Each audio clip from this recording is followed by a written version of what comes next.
This is Heretic Doctor, principled, unfiltered, evidence-based. Let's talk about detox. Not the buzzword. Not the influencer-approved juice cleanse.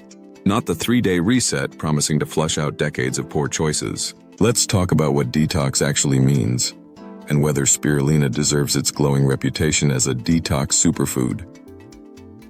Welcome to Heretic Doctor, where we examine the sacred cows of modern health, without dogma, and without the white coat acting as a muzzle. Your body already detoxes. Every day. It's called physiology. The liver processes toxins. The kidneys filter waste. The skin, lungs, and gut all play a role in excreting what doesn't belong. But here's the catch. These systems aren't foolproof. In modern life, we're not just exposed to natural byproducts of metabolism. We're bombarded with xenoestrogens, pesticides, heavy metals, microplastics, pharmaceutical residues, and persistent organic pollutants, many of which were never part of our evolutionary toolkit. So when people say you don't need to detox, they're not wrong. But they're also missing the point. Yes, your liver has enzymes like cytochrome P450. Yes, your kidneys handle urea. But no, that doesn't mean you're immune to toxic accumulation, especially when your detox systems are overloaded, malnourished, or inhibited. Spirulina is a blue-green algae, or more technically, a cyanobacterium. It's been used as a food source by the Aztecs, by NASA astronauts, and now by the wellness community. Why the hype? Because spirulina is nutrient-dense as hell. It's up to 70% protein by weight. It's rich in chlorophyll, phycocyanin, and gamma-linolenic acid. It contains B vitamins, iron, magnesium, and iodine. And notably, it can bind to certain heavy metals. But does it actually detox you? Let's dive into the evidence. A 2006 study published in Biochemical Pharmacology showed that spirulina reduced arsenic-induced toxicity in rats. Another clinical trial in Bangladesh, where chronic arsenic exposure is a public health disaster, found that spirulina with zinc significantly reduced arsenic levels in human patients. There are similar animal studies showing spirulina's ability to bind cadmium and lead, possibly through its high chlorophyll and phycocyanin content. But let's be real. Most of this research is preclinical or small scale, and spirulina isn't a magical chelator. It may help support detox systems, not replace them.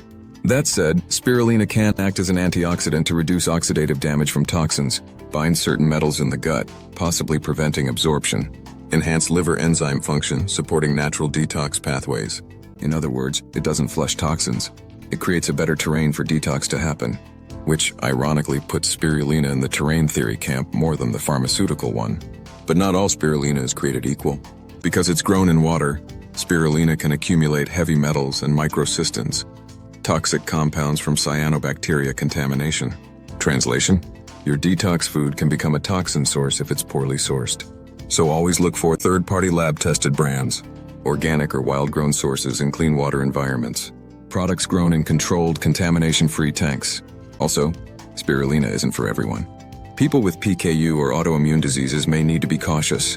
Spirulina can stimulate the immune system, helpful for some, inflammatory for others. And as always, if you feel worse after taking it, listen to your body, not the label. Spirulina isn't a detox miracle, but it is a detox ally, when used smartly. Think of detox like a jazz band. You need coordination, not just one soloist. You need nutrients to fuel liver enzymes. You need antioxidants to mop up reactive intermediates. You need fiber to bind and eliminate toxins via the gut. Spirulina offers support in multiple of these areas, but without a foundation of clean food, hydration, good sleep, and mineral balance, no green powder is going to save you. So, is spirulina a scam? No, but it's not salvation either. It's a tool, best used by people who understand that health is about terrain, not warfare.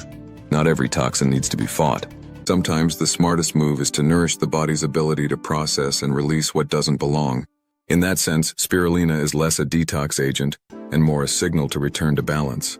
This is Heretic Doctor. Thanks for watching. If you found this useful, subscribe and join us as we challenge the status quo of medicine, one molecule at a time. This content is for educational purposes only and is not medical advice. Always consult a qualified healthcare professional before making changes to your health routine.